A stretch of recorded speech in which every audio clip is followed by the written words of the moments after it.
Hey guys, and welcome in this video. I will be showing you how to watch Patreon content for free on PC. So let's just begin. First of all, you can see I'm currently on Patreon and we have different type of creators showing up in here. Let's just say we want to simply access some of the content for free without purchasing any stuff. You can see we have these plans going on in here to watch the content that is posted onto their account basically, right?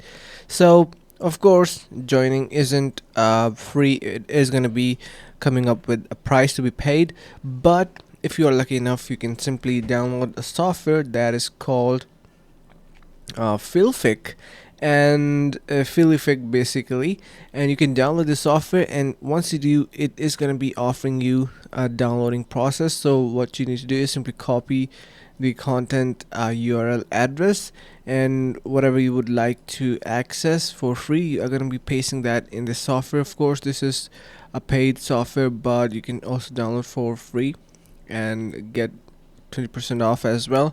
So this is going to be providing you a lot of different platforms also to be downloaded, different type of content, so you can download from Patreon as well. So you can give it a shot, but officially Patreon do not supports or endorse downloading its content for free, as it is going to be considered as stealing and stuff like that. So the only way is purchase the actual stuff, and I hope this is going to be helping you guys out, and if it does, consider subscribing. Make sure to comment down below if you found this video interesting or have any questions. See you guys in the next video.